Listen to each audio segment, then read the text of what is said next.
Hey there! Thank you so much for joining today. I'm Dimple and welcome to my channel.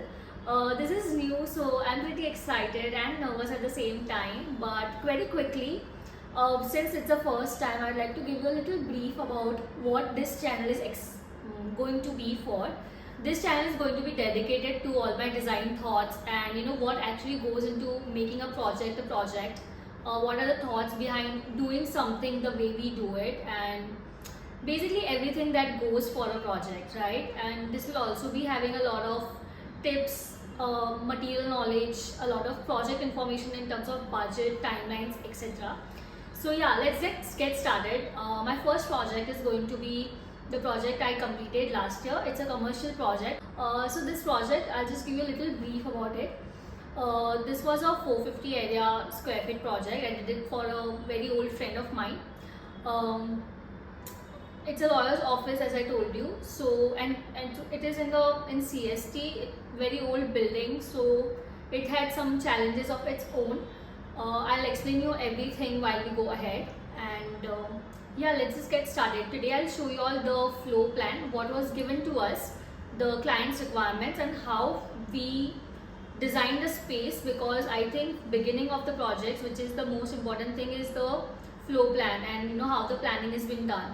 And I think we were very successful to do that, because at the end of the day, functionalities are more important than aesthetics. Of course, it's a very good plus point that if the aesthetics are functionally hand in hand. So yeah, let's get started. Basically, as soon as we get a lead, the first thing we do is go to the place, experience the place ourselves, understand the directions, if at all the clients are into Vastu. Luckily, this client was into Vastu, so that really helped. And feel the space, basically in terms of height, in terms of how much light is coming in the space. And I would personally say that, I don't know, maybe it's a myth, but I feel like as soon as I enter a space, I know that the space is telling me what it wants to look like, or be. Well, it sounds a little cliche, but I really believe that. However, I would like to show you all how the space looked and what it was like and what my client's requirements were and how we actually met all the requirements. This was from the entrance of the door, entrance of the space. This is the reception area that we are looking at, along with an accounts table that they had. So the space was divided into two parts. One was entirely for the cabin areas for the office owners maybe, and the other part was completely for the staff. This is the second image. If you see right at the entry door, there is this entire cupboard which is right on the face, which is not a very appealing part. I would say that as soon as there is any space somebody is entering into, there should have a lot of spaciousness, that feel should be always there. This is the image of the reception area or the work area, which was dedicated, which actually gives me a very traditional vibe. So if they had vinyl flooring, if you see the windows proportion also, the windows are very low height, small height windows, and they had a window AC, so which completely blocked the entire light coming in the property, right? And if you see, because it's a very traditional one, however, they had used good veneers, good Burma teakwood and all. I could see it, I could feel it. However, it's very traditional, so it felt like a very cooperative vibe. And the moment I saw this, I was like, the first thing is I'm going to do is, I don't want to do basic things. I really wanted to incorporate a lot of modern elements. I would say is something which focuses on human-centered design. Like, I understand it had to be a no nonsense design, but then I also wanted it to be something which actually conveyed who my clients are, what is their taste, what are the level of their working, and etc. All of those things were taken into consideration while I was designing this. This is another angle. If you see, the only thing you see in this place is furniture. There is storage everywhere, which was actually killing it. Like, you don't need so much of storage, and even if you need a storage, there is a way out. There is a way you can design things or have storages which are not too much on your face, or at least evidently visible to everybody who walks in the space. These are the other images. Like, this was the executive cabin that they had, which is right in the near the window, and If you see very carefully, there is a window which is blocked by a furniture piece. This is another image which does not have any light. It's a very dead wall. Like as soon as somebody is entering in the cabin, they would only look at the dead white wall, which is not conveying anything, which is not, talking to one person, right? Like again, human centered design, right? So yeah, and they had a division which was a sliding door. They had to connect the two cabins. I don't understand this logic, because usually you don't need to connect two cabins, but we have used this connection part of it in our planning. I will show you how I have used it and why I have used it. I have not used it for two cabins. I have used it for two completely different zones. Like the usage of the space is completely different. I'll come to that again. Let me start the floor plan for you. So the same thing what you saw here, I'll just explain you in the floor plan and how the place was there and how we changed a few things for Vastu reasons.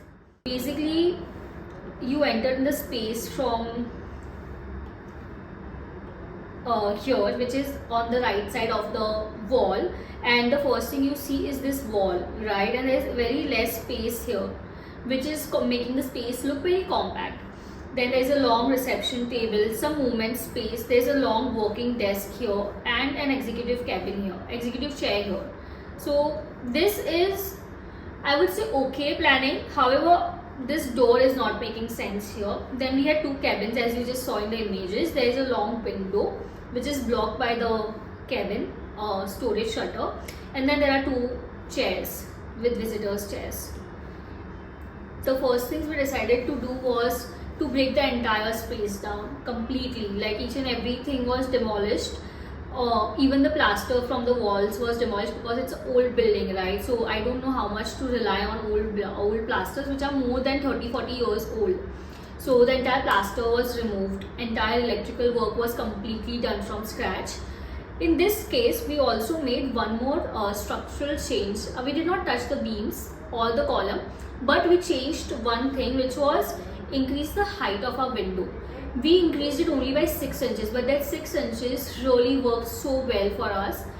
We decreased the heights of the sill level that we had, moved the AC units outside, the outdoor units on the lower part, so there is nothing blocking right in front of the window. So that was one structural change that we did. And basically my client's requirement was they wanted a reception area for sure, which is a very welcoming section to that space. We wanted two people working space along with a pantry. We needed one executive cabin with two visitors chair, and we also needed a conference room for at least 6 people, which was again very challenging, but yes, successfully we did it. And we needed a MD's cabin, a managing director's cabin. So now in this, it was very tricky. We mostly had 3 or 4 layouts that we suggested to our clients. I'll show you quickly of how we planned this space to fit all of it in a 450 square feet area. So first things first, we obviously checked the Vastu, we checked the directions the person should be sitting for most productive hours. The first thing I did was to divide the space in 4 parts. Now if you see carefully, the zonings were done in a format where the parts were done, but they are still very spacious. I'll tell you how they were very spacious. And this was how the planning was done, in which the front section was kept for reception area. The second big zone was left for the executive office. The third section was for my conference room, and the fourth one was for my MD. So according to Vastu, this direction was the best direction for the MD to be facing and working at, and then this direction worked out the best to work for the employees. But again, employees working hours matters a lot, so this was one of the elements. Now this is overall planning. There are many layers to this planning now, so I'll go in further depth. So now that the zonings are done fine, I had to, this entry door which was there in the corner, which was not working out for me, and luckily both of these units were my client's units only, so we could change the door location. So I firstly moved my door location here and made this as a proper wall. This making of a wall also helped me in one more thing. I was able to fix my DB on this wall and actually bring all the electrical connections here on this wall, because when it comes to old buildings, you can not really break RCC structures, right? They are RCC structures. They are not C4X walls what we generally have nowadays. So that was one on-site challenge that I faced. But yeah, all of that was figured out again with a good team in place. So yeah, reception entry was changed. I made a reception table here, and I then added a working desk and some storage.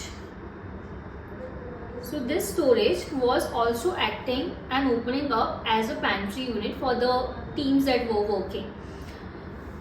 So yeah, the reception table is here. There is a space provision done for 2 people, along with the printer provision. Not to forget a printer, because that's again a very vital thing that a office might need. And then we had a storage. This storage was also designed in a very nice way. I will show you in the walkthrough video then when we come to that part. Then the another challenge was executive cabin. So if you notice, executive cabin was pretty small, compact, and I did not want my clients to experience that compactness. Like, if you have a space, no matter what size, the first thing, the one most important thing that you want is the feel of spaciousness. You don't want it to be very crowded, congested, at least not in my design. So I'm very proud of that design call that we made. We put a desk here, like a end-to-end desk, and we made a solid partition here, which led to a door here and a door here. So now these doors were actually helping out. This was another sideboard that we designed for them. So this door was actually used by only the executive, and this door was used by 2 visitors who would come for meetings or etc. So this worked out perfectly for my client. And then we made one door here and one door here. Now here we made, of course, you need storage no matter how digital our lives are becoming or our offices are becoming, but you still need some storages. So we did not forget that one. We took a proper consideration of that. So we made storage unit here near the window. Now these storage units were very low height, so there is a lot of light coming in the space and it's not even blocking it. Now this partition, this door, or this again was a sliding folding partition for us. This was designed because we had a long conference table here for 6 people. Okay, and then we had a table here and a long credenza here. So this was how my overall space was. This is how I visualized, and this also accommodated all my requirements. It met all my clients' requirement. Now here, the challenge that we were facing was not really challenge, because it's pretty obvious that if you don't want the light to get blocked in space, and you want each and every corner to have natural light as much as possible, the first thing that comes to your mind is glass. But then again, in a workspace, in a proper workspace, you don't want a lot of open glass. You still want some privacy, because firstly, people should feel that they are not kept an eye on, or they are still feeling secured, safe. They are still having that sense of privacy when they are in some kind of meeting, or when the employees are working, or when the MD is having a personal or a private meeting with a very high-end client. They need that privacy. So a glass door was going to come, but a glass door, I also wanted to add a lot of my aesthetics to it. I also wanted to add privacy to it. So that's when my designing came in the picture, which I will show you again in my walkthrough video. So yeah, as of now, this was my floor plan, and I'll show you the final draft. This was my final draft, how it worked out for us. We made sure that every requirement is met, but not compromising on the sizing of the furnitures. Like basically, your credenzas need some kind of storage depth. So this was 18 inches. This desk was 2 feet 6 inches. This was again 18 inches. There was sufficient walking space. My MD 100%, like I'm 100% very careful about it, and I'm very sure you should also be careful that whoever the person is who is using the space, no matter what time it is, what zone it is, they should not lose the sense of spaciousness at all. This is the place where the interior designers play a very good role. If the space planning is done fine, you are in a winning situation. So all of these measurements were taken care of. This was a little tight section, I would say. It was not as spacious as we needed, but then we figured out a way which made it more spacious in terms of our reception table design. I'll explain you this in the next video. So yeah, this is how the space planning was done. I'm very glad that my clients find it really functioning and as per their requirements.